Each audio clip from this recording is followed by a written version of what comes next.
प्यारे बच्चों, नमस्कार। मैं हूँ दिव्यापुरी, आपकी हिंदी शिक्षिका। आज हम आपकी हिंदी पाठ्य पुस्तक रिमझिम भाग 1 से पाठ नंबर 18 पढ़ेंगे, जो कि एक कविता है और इसका शीर्षक है छोटी का कमाल। अब इतना तो आप जान गए होंगे कि कविता में कोई छोटी है। कौन हो सकती है यह छोटी? कोई छोटी लड़की कि छोटा लड़का? नहीं, लड़का तो नहीं हो सकता। क्यों नहीं हो सकता? क्योंकि नाम है छोटी का कमाल। अगर लड़का होता तो कविता का नाम किस तरह से होता? छोटे का कमाल या फिर छोटू का कमाल। अब आप ये सोचिए कि उस छोटी को छोटी क्यों कहते होंगे? क्या कहा? शायद वह उम्र में छोटी हो, इसलिए। हो सकता है कि वह अपने भाई बहनों में घर में सबसे छोटी हो, तो उसे छोटी कह देते होंगे प्यार से। लेकिन घर में तो छोटी कहा जा सकता है, बाहर वाले क्यों कहेंगे छोटी? इस तरह से तो कहना भी नहीं चाहिए ना। चाहे वो छोटी सी हो, दुबली पतली हो, तो भी किसी को ऐसे छोटू कहना या छोटी कहना, यह तो अच्छा नहीं लगता, मजाक में भी नहीं। तो आइए अब अपनी कविता पढ़ते हैं और जानते हैं कि छोटी ने क्या कमाल दिखाया। छोटी का कमाल। समर सिंह थे बहुत अकड़ते, छोटी कितनी छोटी। समर सिंह थे बहुत अकड़ते, छोटी कितनी छोटी। मैं हूँ आलू भरा पराठा, छोटी पतली रोटी। मैं हूँ आलू भरा पराठा, छोटी पतली रोटी। मैं हूँ लंबा मोटा तगड़ा। मैं हूँ लंबा मोटा तगड़ा, छोटी पतली दुबली। मैं हूँ लंबा मोटा तगड़ा, छोटी पतली दुबली। मैं मोटा पटसन का रस्सा। मैं मोटा पटसन का रस्सा, छोटी कच्ची सुतली। लेकिन जब बैठे सीसॉ पर, लेकिन जब बैठे सीसॉ पर होश ठिकाने आए, छोटी जा पहुंची चोटी पर। छोटी जा पहुंची चोटी पर, समर सिंह चकराए, समर सिंह चकराए। अब आप देखिए, दोबारा गाइए इस कविता को। समर सिंह थे बहुत अकड़ते, छोटी कितनी छोटी। मैं हूँ आलू भरा पराठा, छोटी पतली रोटी। मैं हूँ लंबा मोटा तगड़ा, छोटी पतली दुबली। मैं मोटा पटसन का रस्सा, छोटी कच्ची सुतली। लेकिन जब बैठे सीसॉ पर होश ठिकाने आए, छोटी जा पहुंची चोटी पर, समर सिंह चकराए। अब आप यहाँ देख पा रहे हैं ना, समर सिंह खूब बड़े से हैं और छोटी है हमारी छोटी सी। इसलिए समर सिंह क्या कह रहे हैं कि वो किसके जैसे हैं? जैसे हो आलू भरा पराठा। और छोटी किसके जैसी? पतली सी रोटी जैसी। समझते हैं ना आप? रोटी पतली होती है और पराठा होता है मोटा। क्यों? क्योंकि उस पराठे के अंदर तो आलू भरे हुए हैं। और किस किस चीज़ के पराठे बनते हैं भला? आप कौन कौन से पराठे खाते हैं आलू के अलावा? गोभी के, मूली के, पनीर के भी। जी हाँ, पराठे तो कई तरह के होते हैं। कितना मज़ा आता है गर्मा गर्म पराठे खाकर। किस किस चीज़ के साथ खाते हैं पराठे फिर? साथ में भी कुछ खाते होंगे पराठे के साथ। अरे कुछ बच्चे कह रहे हैं दही के साथ खाते हैं और कुछ बच्चे खाते हैं मक्खन के साथ। मेरे मुंह में भी पानी आ गया पराठों का नाम लेते ही। अब देखिए, फिर समर सिंह ने छोटी को फिर से चिढ़ाया। क्या कहा? मैं मोटा पटसन का रस्सा, छोटी कच्ची सुतली। अब पटसन क्या होता है? जूट। जूट से बोरियां बनती हैं ना, उसी पटसन से मोटे मोटे रस्से भी बनते हैं। जब कोई बड़ी चीज़ बांधनी हो, कोई बड़े सामान को बांधना हो, तो फिर मोटे मोटे रस्से होते हैं। रस्सी भी नहीं, रस्सा। कैसा? समर सिंह जैसा। और छोटी किसके जैसी बताई उन्होंने? कच्ची सी सुतली, पतली सी रस्सी बिल्कुल। तो छोटी को उन्होंने सुतली जैसे बताया। लेकिन अब दोनों बैठे सी सॉ पर। ये झूला देख रहे हैं ना, सी सॉ। आप भी ज़रूर बैठते होंगे। बैठते हैं, जानती हूँ मैं। अब यहाँ बैठते ही हुआ कमाल। समर सिंह मोटे तगड़े रह गए नीचे। छोटी एकदम से चली ऊपर की ओर। यहाँ पर समर सिंह के होश ठिकाने आए और वो चकराए। अगर समर सिंह और छोटी अभी सी सॉ पर ना बैठते तो शायद समर सिंह अभी छोटी को और चिढ़ाते। क्या क्या कहकर चिढ़ाते? कुछ और चीज़ों से भी वो तुलना कर सकते थे ना। जैसे वे कह देते, मैं हूँ बड़ा मोटा फूला गुब्बारा और तुम हो सुई सी। लेकिन वही पतली सी सुई जब गुब्बारे में चुभती है तो गुब्बारे की सारी हवा निकाल देती है ना। और भी कह सकते थे ना। और क्या कह सकते थे? मैं हूँ मोटा खीरे जैसा, तुम हो पतली भिंडी, या तुम हो पतली सी मिर्ची। लेकिन वही छोटी सी हरी मिर्ची अगर जीभ पर लग जाए तो नानी याद दिला देती है। इसलिए छोटी को छोटी समझने में समर सिंह ने भूल की। अब आपने इस कविता में देखा समर सिंह किस तरह से छोटी पर बार बार अकड़ रहे थे। लेकिन देखने वाली बात तो यह है, समर सिंह कितने बड़े हैं उम्र में और छोटी अभी उम्र में कितनी छोटी सी है।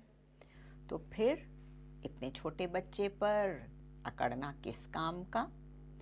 और देखिए, समर सिंह शुरू में चाहे जितना मर्जी अकड़ रहे थे, लेकिन बाद में छोटी ने कैसे उन्हें मज़ा चखा दिया और समर सिंह की हालत ऐसी हो गई जैसे हो जाती हो टाएं टाएं फिस। अब एक बात और है कि कई जगह पर मोटे लंबे तगड़े होने से काम चलता है और कई जगह पर छोटे दुबले पतले होने से भी काम चल जाता है। अब सोचिए तो, किसी चीज़ को मजबूती से पकड़ कर रखना हो तो कैसा होना पड़ेगा? मोटा तगड़ा। लेकिन यदि कहीं कोई तंग जगह हो, वहाँ घुसकर कुछ निकालना हो, फिर कौन काम आएगा? दुबला पतला छोटा सा। तो छोटी सी सॉ पर झट से ऊपर पहुंच गई और समर सिंह रह गए नीचे। छोटी जा पहुंची चोटी पर। चोटी हम कहते हैं ना, अब सिर में जब बालों की चोटी बनाते हैं उसे भी चोटी कहते हैं, और पहाड़ के ऊपर उसकी भी चोटी होती है। इसी तरह सी सॉ की चोटी पर पहुंच गई हमारी छोटी। सी सॉ से आपको कोई और चीज़ याद आई? उसमें भी जब हम कोई चीज़ रखते हैं तो वह भी कभी ऊपर कभी नीचे होती है। याद कीजिए, जब आप कहीं सब्जी खरीदने जाते हैं या कोई और सामान तोल कर लेते हैं, वहाँ क्या होती है? तराजू। और तराजू के होते हैं दो पलड़े। अब उसमें आपने देखा है, जब एक तरफ वज़न रखते हैं बाट, दूसरी तरफ रखते हैं सामान, तो कौन सा पलड़ा ऊपर जाता है? जो हल्का हो या जिसमें कम सामान हो। आप जो चीज़ ले रहे हैं यदि उसका पलड़ा ऊपर चला जाए तो क्या किया जाता है? फिर दुकानदार उसमें और सामान डालता है क्योंकि अभी वज़न कम है। और यदि उसका पलड़ा नीचे रह जाए समर सिंह की तरह, इसका मतलब जो चीज़ आप खरीद रहे हैं वह ज़्यादा हो गई। तब दुकानदार क्या करता है? दोनों पलड़े बराबर करने के लिए उसमें से थोड़ी सी चीज़ निकाल देता है। ऐसा ही होता है ना तराजू में, सीसॉ की तरह ही। अब समर सिंह की तरह अकड़ना कोई अच्छी बात तो है नहीं। यहाँ हम देखते हैं कुछ पशु दिखाए गए हैं। आपको बताना होगा इनमें से कौन ऊपर चला जाएगा, कौन नीचे रह जाएगा। कब भला? जब ये सीसॉ पर बैठेंगे तब। यहाँ आप किस किस को देख पा रहे हैं? सबसे पहले है चूहा, फिर शेर, उसके बाद हाथी, और यह है बिल्ली, इसका नाम सुहानी। अब यदि ये लोग सीसॉ पर बैठें तो कौन ऊपर जाएगा, कौन नीचे रह जाएगा? चलिए देखते हैं। सबसे पहले यदि चूहा और बिल्ली सीसॉ पर बैठेंगे तो क्या होगा? ऊपर कौन जाएगा? चूहा। और नीचे कौन रहेगी? बिल्ली। क्यों? क्योंकि चूहा है छोटा सा पतला दुबला और बिल्ली है चूहे से मोटी और भारी। चलिए अब देखते हैं यदि सीसॉ पर शेर और हाथी बैठे तब क्या होगा? ऊपर कौन जाएगा? शेर। क्यों जाएगा ऊपर? क्योंकि शेर हाथी से हल्का है, उससे कम वजन का है, उससे छोटा है, और हाथी रह जाएगा नीचे। लेकिन अब हम थोड़ी सी जगह बदल कर देखते हैं। मान लीजिए अब खेलते हुए रह गए शेर और बिल्ली। एक तरफ शेर बैठ गया, एक तरफ बैठ गई बिल्ली। तो अब नीचे कौन रहेगा और ऊपर कौन जाएगा? बिल्कुल सही पकड़ा। अब की बार बिल्ली जाएगी ऊपर और शेर रहेगा नीचे। आप समझे कुछ? छोटा और बड़ा अपने आप में तो कुछ भी नहीं है। छोटा और बड़ा हमेशा किसी दूसरी चीज़ के साथ तुलना करते समय होते हैं। जब बिल्ली और चूहा थे तो बिल्ली बड़ी थी, चूहा छोटा। लेकिन जब बिल्ली और शेर का आमना सामना हुआ तब वही बिल्ली जो चूहे के सामने बड़ी थी शेर के सामने हो गई छोटी। देखा कमाल? कहीं पर वो बड़ी, कहीं पर वो छोटी।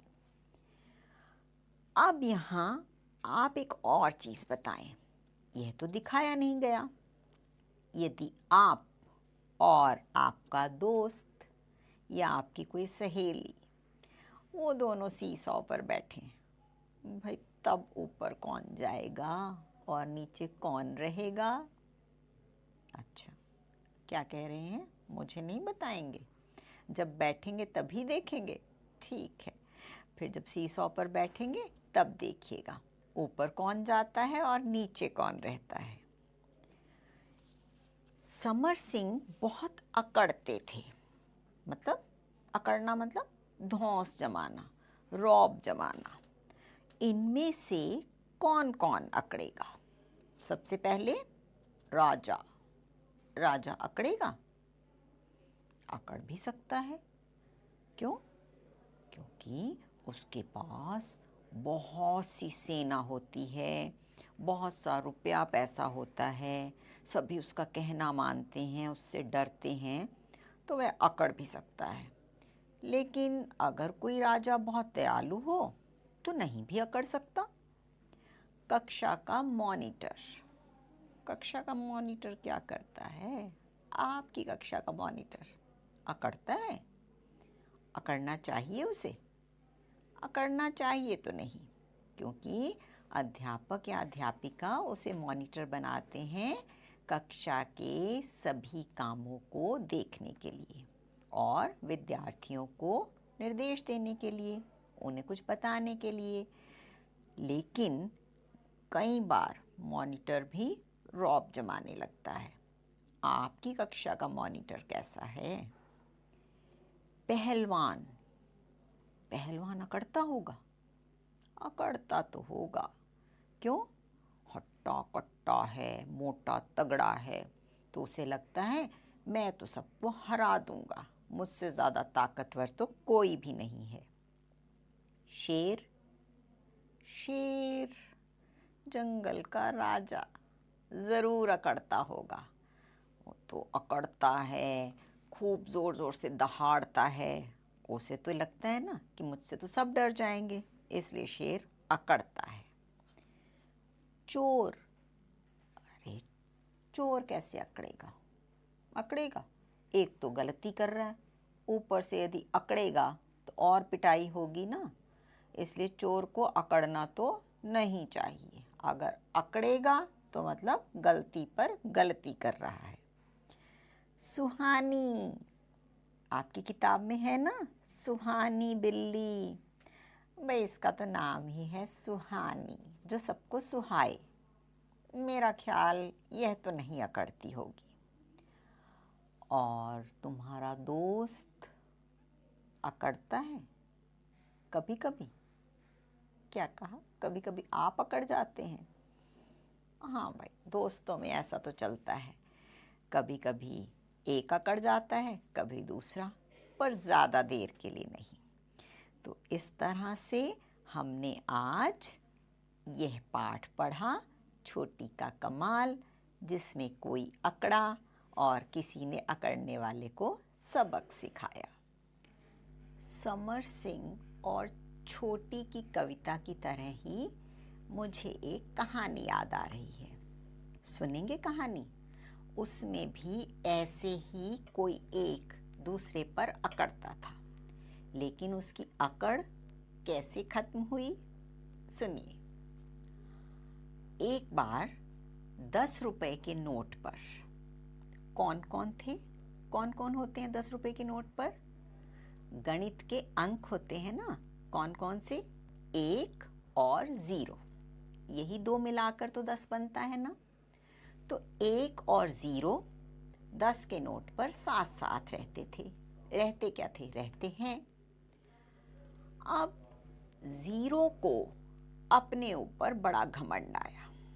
उसे लगा कि मैं तो हूँ गोल मटोल, मोटा तगड़ा, चंदा जैसा, और ये एक क्या है? पतला सा डंडा। उसने एक को चिढ़ाना शुरू किया, देखो मैं कैसा हूँ, गोल मटोल हूँ, और जब मैं तुम्हारे साथ हूँ तभी तुम्हारी कीमत बढ़ी है। मेरे बिना तो तुम अकेले थे, बिल्कुल एक डंडी जैसे। एक ने यह सुना, उसे बहुत बुरा लगा। कई बार ऐसा ही हुआ। 0 ने मतलब शून्य ने उसे बहुत बार यह कह कहकर चिढ़ाया। भाई हद हो गई। एक दिन क्या हुआ, एक की डंडी चुपके से नोट से बाहर निकल गई। अब उसमें नोट में रह गई सिर्फ 0। जब बटुए में से नोट निकाला गया कहीं देने के लिए, देने थे 10 रुपए। अब नोट को देखा, उस पे क्या रह गया? खाली 0। भाई अब तो उस नोट की कोई कीमत ही नहीं रह गई थी। 0 को 1 के बिना कौन पूछता? अब 0 की अक्ल ठिकाने आई। अब उसे समझ आया कि 1 बेशक पतला दुबला है, लेकिन उसकी कीमत तो है, और 0 की कीमत तभी बनती है जब वह किसी अंक के साथ जुड़ता है, वह भी किधर? पहले या बाद में? बाद में। तो देखा, अब इस कहानी में जीरो कौन है? मोटे तगड़े समर सिंह। और छोटी जैसा कौन है? एक नंबर। है ना? घमंड तो नहीं करना चाहिए। अब आप देखिए, लंबा या छोटा होना, मोटा या पतला होना, ये सब चीज़ें हमारे अपने हाथ में तो होती नहीं। तो इसके लिए ना तो किसी को इतराना चाहिए, ना घमंड करना चाहिए, और ना ही दूसरों को चिढ़ाना चाहिए। अब आप भी यह बात अच्छे से समझ गए होंगे। तो अब आज की पढ़ाई यहीं ख़त्म। आप भी बाहर जाकर सीसॉ पर बैठकर मज़े कर सकते हैं। हम फिर मिलेंगे, किसी अगले पाठ को पढ़ेंगे, कोई अच्छी सी कविता सुनेंगे या कहानी। तब तक के लिए नमस्कार।